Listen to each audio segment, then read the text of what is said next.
We are a little over 1 month away from the Delaware primary, which makes it a perfect time for State of Play. Joining us are Stephanie Hansen, former Newcastle County Council president, now with the law firm of Young, Conaway, Stargett and Taylor. Also here once again is Michael Stafford. He's an attorney and syndicated columnist whose work has been featured on MSNBC. Welcome both. Thanks for being here again. Thank you. So let's jump into the Senate race and one of the Republicans running against Senator Chris Coons in the September primary. Kevin Wade making some news. He's on a fact-finding mission in Israel right now, apparently dodging some bombs, and tweeting about what he's learning there in Israel as the fight in Gaza is going on. Is this the way to win the primary, to run a campaign?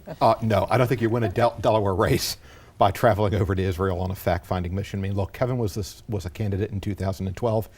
He got a percentage of the vote that I would say the bottom line sort of Republican would get. There's 28 to 30, maybe 32% of the vote is going to go straight ticket R. That's sort of the basement floor that the Republican candidate's probably going to get in Delaware. He's right down there in that range.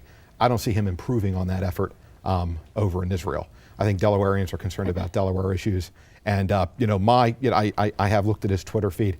I've seen no evidence, none, that anybody is retweeting or even really listening to him. I didn't know quite, it was confusing as to what it is that makes him think that going over to Israel and sort of tweeting as being right in the middle of everything was going to be helpful for him. But if you look at his bio and you read through his bio to get to the very end, which, he wrote, it says that he is an amateur historian with a special focus in military histories and the politics of other countries. Aha! Now we know why he wants to go to Israel and kind of be in the mix and everything. But the idea of tweeting from the Middle East and a Senate campaign, these are non sequiturs. So I think it's more of a hobby thing that he'd like to do.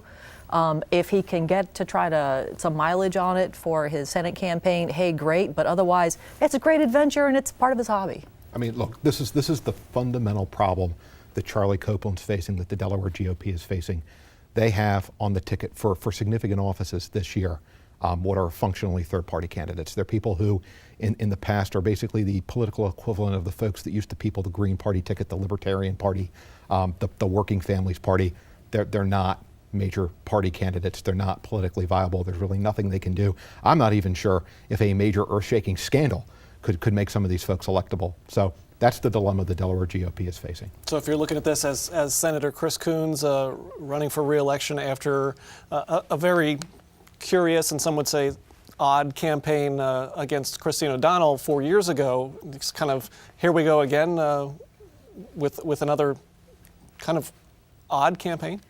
Yeah, definitely an odd campaign, and I think it's going to be an easy one for Coons. Yeah, if I'm Chris, I'm not breaking a sweat. I'm thinking keep tweeting, keep posting to Facebook, keep making videos. It has an air of amateur hour. Although, I mean, Kevin is a very good public speaker, and it's obvious that he does take his candidacy very seriously. It's also very clear that not a lot of other people do. So if I'm Chris, I'm just going to let him keep talking.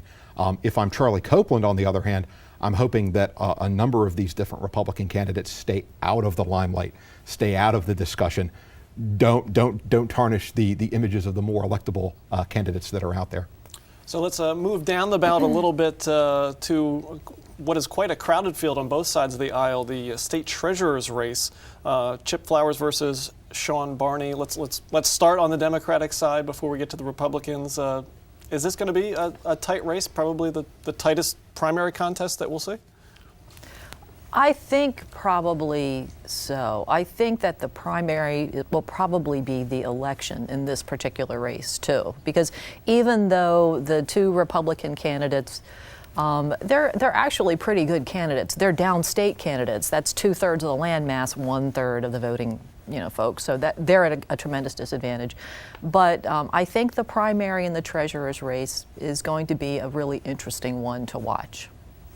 I mean, it is a crowded field. There's so much interest, at least among potential politicos with aspirations to higher office. It's the Markell path. It's the Markell effect. Jack did it, maybe so can I. And so when you look at this field, every single one of them has aspirations of moving on to higher office. It's not just about being treasurer.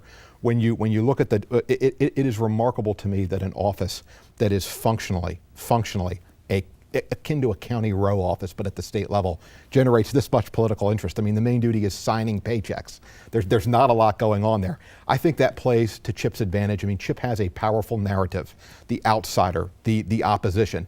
You know, there are elements in the Democratic Party that are not pleased with the current leadership, and Chip is the standard around which they can rally. You know, I'm not going to express dissatisfaction with some of the current leadership by voting for a Republican, but I can back Chip, and he can be sort of a needle in their eye, a thorn in their side. I think it hurts Barney. I mean, how does he, given the limited duties that the treasurer actually does, how does he distinguish himself from Chip except by saying, hey, by the way, I was in the military and my name's not Chip Flowers, and the other Democratic elected officials like me a little bit better. I'll play nicer, you know, in the sandbox with them. For a primary, given the limited turnout, I don't think that's enough to get him by Chip. And on the Republican side, quickly, Sharen Valenzuela, Ken Simpler, sort of an opportunity just to get their name out there again, if not going beyond that in the general? I think Cher would really like to win. I think it's more than, for her, it's more than just about getting her name out there again. I think she truly, honestly wants to win. And she does have some real backing in Kent and Sussex. Ken Simpler, I don't know. I am kind of more of the mindset of, well, I think maybe he does want to get sort of some name recognition and see if he really sort of likes this whole political arena, and maybe he'll do this again. See, I'm going to take a different tack. I think Ken got into the race believing that he really could win, that he would match up very well with Chip Flowers, and that he is not, because he's not from, you know, maybe the Tea Party, very, very extremely socially conservative wing of the Republican Party, that he would have an appeal for, you know, the Barney Democrats, for people who don't like Chip and want a treasurer who kind of stays out of the public limelight and is as focused on self-promotion as maybe Mr. Flowers is perceived to be. So I think he got into it expecting to win. I think he beats Ms. Valenzuela. I really do. I think there's a sense among Republicans that we need to win. The team needs to win one, that Ken is the best chance to do that. And I think there is some pushback against Valenzuela for throwing her hat into what some Republicans see as the most winnable race this year and muddying the waters. All right, we'll have more primary coverage of the races here in the coming weeks.